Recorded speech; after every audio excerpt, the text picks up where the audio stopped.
Hello, everybody, and welcome to another great episode of the Gridiron Glory with Will and Tad. We are here to bring you coverage of all 32 NFL teams all season long, all throughout what we're trying to do. Today, we're bringing you the New York Giants at the Washington Commanders. The Commanders did win this football game on account of 21-18 here. And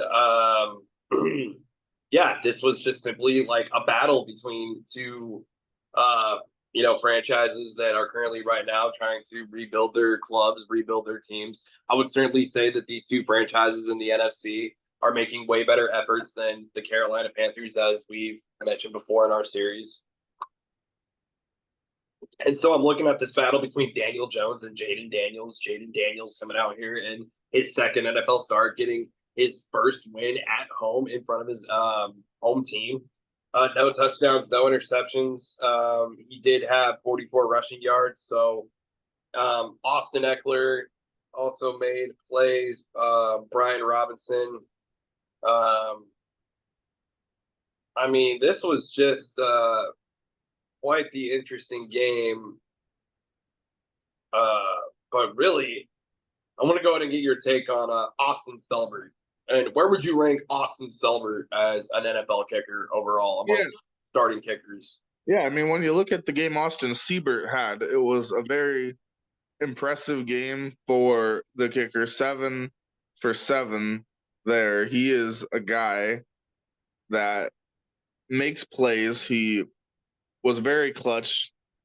Obviously, the game-winning field goal, he produced all the points for the Commanders. If he did not show up to work, then there would have been a giant goose egg on the scoreboard in Washington's column. So shout out to Austin Selbert for doing his thing there. And it was a fairly impressive game from the offense.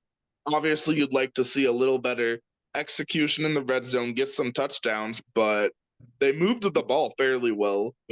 A much improved game from Jayden Daniels. He passed the ball much more efficiently, 23 of 29, 226 yards. And it's definitely the Giants' defense not quite as good as the Tampa Bay defense that he faced week 1. That's probably an understatement, but a very quality showing there. Found a lot of his receivers, made plays to Zach Ertz, the tight end, 4 catches, 62 yards. Noah Brown, 3 for 56. Terry McLaurin caught 6 for 22. So not a lot of yards there, but getting the targets. So a very solid showing from the offense. Like I said, execution in the red zone, that's going to be a talking point, and that's something that they can develop with Daniels, and they will. So we'll see how that goes. Big game for Brian Robinson, 133 yards on just 17 carries, 7.8 per carry. So big work there by the running back. Yeah, a lot of work by the running back indeed. Austin Ekeler, a great addition for this Commanders team. Jayden Daniels obviously still developing in a numerous different amount of ways. I want to shout out to Malik Nabers, though, who did catch that touchdown from Daniel Jones. Daniel Jones, not a terrible game. It just seems that this Commanders team simply outcoached and outplayed the Giants, really. Yeah, and a big fumble by Devin Singletary really set the Giants back a bit. That was a play where they thought they would have had a chance to score, give some momentum, but you lose the ball there.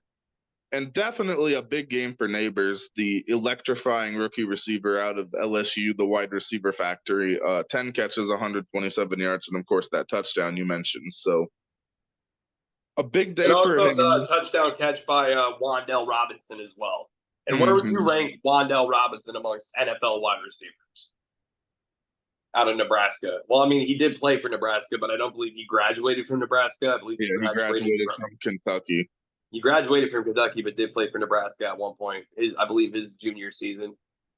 But yeah, Wan'Dale Robinson is, he's a player that is developing. He's trying to do what he can.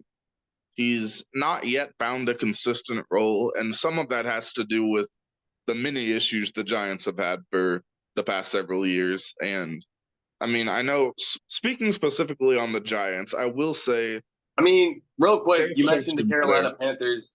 The Giants GM currently in his second year, a very young and inexperienced GM as well. What is the Giants' state of a franchise similar to Carolina's? I mean, if you want my take on Carolina, you can see that video that we posted that we'll be posting as well. But going to the Giants, they're not in a good state either. They're not as bad as the Panthers. We know what the Panthers are and their problems, but for the Giants, I have many questions about what their plans are. I don't know. You got Daniel Jones to this big contract, and you don't know how good he is.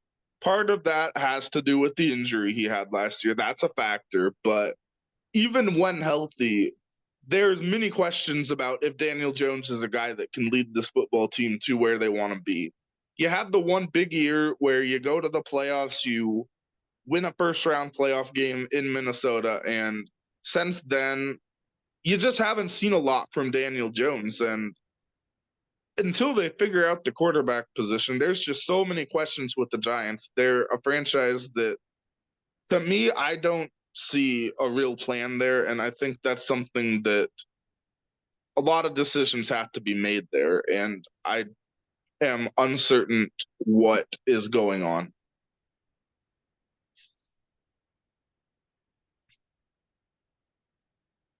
Yeah, no, for sure. They're a young and developing franchise right now. They're definitely trying to work on a lot of different things. And, they're a franchise and a team that is going to be on the up and coming, I'm sure, soon enough until they can get some things figured out. But, like, right now, you're trying to get some pieces around, like, Malik Nabers and Daniel Jones. And can you develop Daniel Jones into being a more up and coming NFL starting quarterback in this league? So that's going to be very tough to see how that can play out for this Giants team throughout the season. 0-2 start, very rough, very good win for the Commanders. Both teams needed this win. I also do want to shout out, some of the defensive players. You got Frankie LeBeau for the Commanders, 11 total tackles, 7 solo. Bobby Wagner, 5 solo tackles, a tackle for a loss. You also got Farrell as well, 2 tackles, a sack, and a tackle for loss. And so Washington's defense certainly bringing the pressure in this one. Yeah.